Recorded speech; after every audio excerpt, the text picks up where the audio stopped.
महिला मोर्चा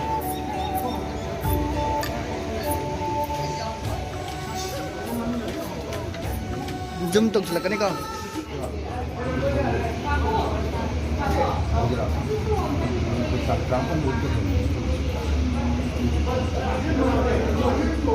लास्टना इंग्लिशना को डायरेक्शनना कोई कानी शामिलना लास्टना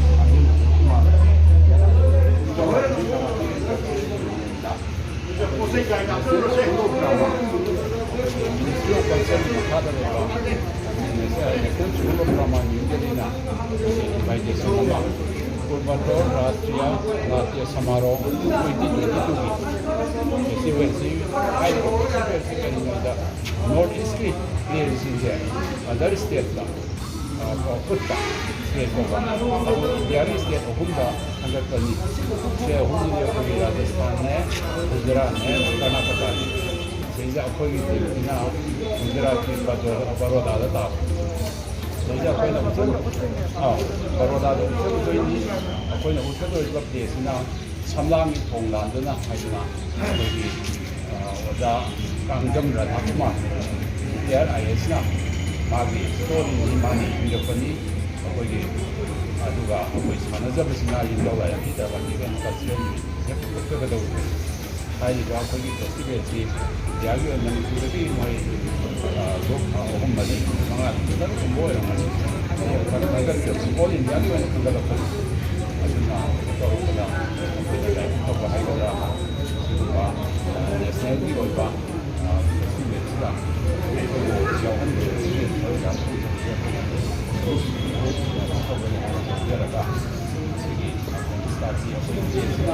बड़ौदा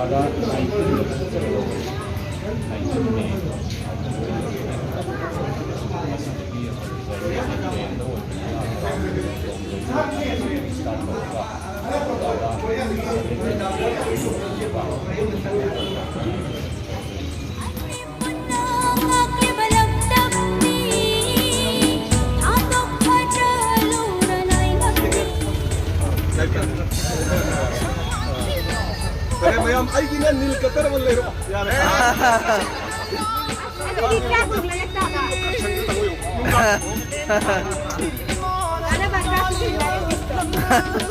Oh, minta तुमने पूरा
क्या फाउंड तो जिना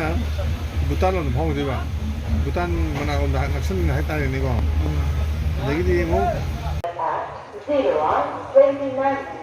on platform number 4 कृपया ध्यान दीजिए तिलक ब्रिज के रास्ते नई दिल्ली से आने वाली परिचारा के रास्ते बनवल को जाने वाली गाड़ी संख्या New Delhi via Tilak Bridge to Banwal via Faridabad is arriving on platform number 4. कृपया ध्यान दीजिए के रास्ते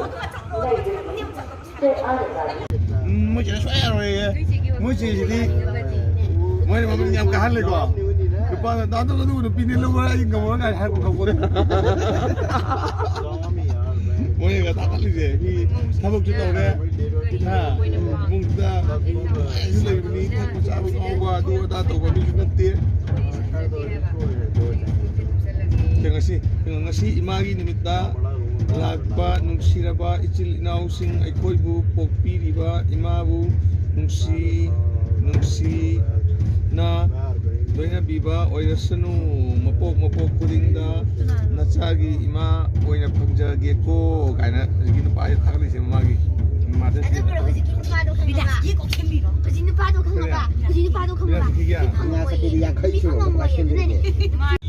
Kundin na si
Tudan na mo salam. Yeah. Wonderful yan.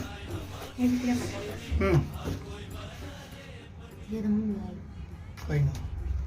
Zero.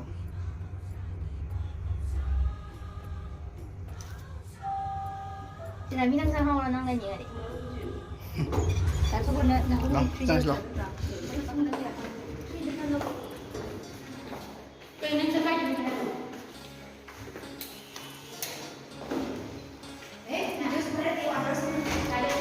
Siya ko yung